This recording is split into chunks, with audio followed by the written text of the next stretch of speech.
Vikings are often remembered for their raids, longships, and fierce warriors, but their survival at home was just as strategic. Long before modern insurance, Viking families faced an unforgiving climate, crop failures, and supply disruptions. Understanding how they prepared for famine reveals a level of foresight and risk management that can teach us about resilience today. If you enjoy deep dives into history that double as practical survival knowledge, make sure to subscribe, like, and leave a comment so we can keep exploring these forgotten strategies together.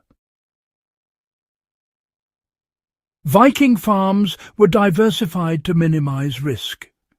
Viking households didn't rely on a single crop or livestock type.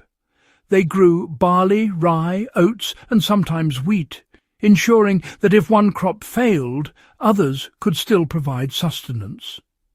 Root vegetables like turnips and carrots were essential because they stored well through winter. Livestock wasn't just food, it was insurance. Sheep, goats, pigs and cattle provided meat, milk and hides, and each species served a different purpose. Sheep and goats were hardy and could graze rough pastures.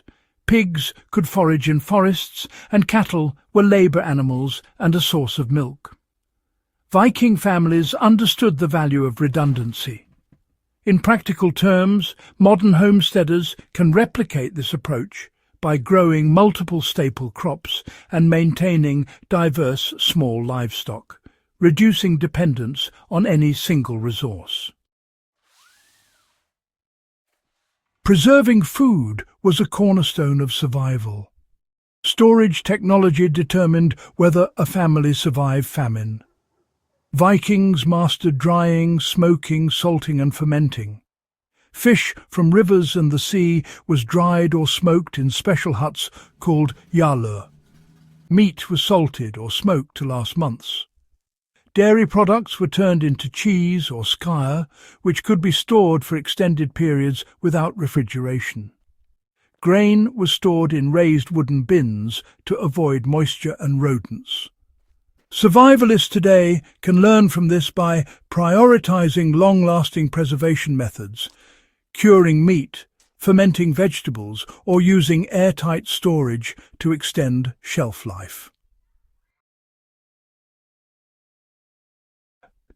They used seasonal cycles to plan ahead. Vikings had an intimate understanding of their environment. They tracked seasonal shifts and timed planting, harvesting and hunting accordingly. Spring and summer were for planting and tending crops, while autumn was for harvesting and processing food for storage.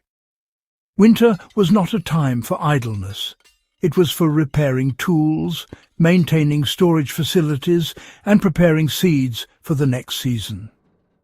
Applying this principle today, even amateur gardeners or urban homesteaders can implement a seasonal planning calendar, ensuring that resources are maximized when abundant and carefully rationed when scarce. You know, communal cooperation really acted as a safety net in Viking society. Famine risk was never something that individuals had to bear alone. Viking families, well, they leaned on extended kin networks and the cooperation within their villages. Grain and livestock could be lent or shared, often in exchange for labour or perhaps a promise of future repayment. Some communities even maintained common storage barns specifically for emergencies. These social ties, in effect, were a kind of insurance, helping to mitigate the risk of total loss. In modern terms, joining local food co-ops, bartering networks, or maybe even community seed banks all echo this time-tested approach. It's a clear lesson, really. Survival isn't just a matter of individual effort. Social infrastructure can be just as critical as any stockpiled resource. Hunting, fishing and foraging, well, these activities always supplemented supplies. Even the most successful farms couldn't fully guarantee food security, you see. Vikings hunted deer, elk, and small game, and they fished in rivers and along the coast. Wild berries, nuts, mushrooms, and herbs. These all helped to supplement diets and provided essential nutrients. They understood which species were abundant in particular seasons and would rotate their foraging areas to prevent depletion. For modern enthusiasts, it's worth applying this by learning local foraging rules, understanding fish and game cycles, and, integrating wild harvested foods into your planning. A solid knowledge of the natural environment can really bridge the gap when conventional stores fail. Flexible consumption and rationing protected the household. When food was scarce, Vikings didn't panic. They rationed intelligently. Households reduced portions, prioritized feeding children and the sick, and relied on less desirable but nutrient-rich foods. Every scrap was valuable. In practical terms, having a strategy for controlled consumption, whether it's storing emergency rations, rotating stockpiles, or planning meal portions, directly mirrors these historical practices. Survival is as much about strategy in consumption as it is in acquisition. Trade networks acted as indirect insurance. While often portrayed as raiders, Vikings were also traders. Access to salt, grains and other essentials via coastal and riverine trade routes provided an additional safety net. When local crops failed, imported goods could offset shortages. Today, diversifying supply channels, whether through multiple suppliers, local markets or trusted networks, reduces reliance on a single source and mirrors the Viking approach to mitigating famine risk.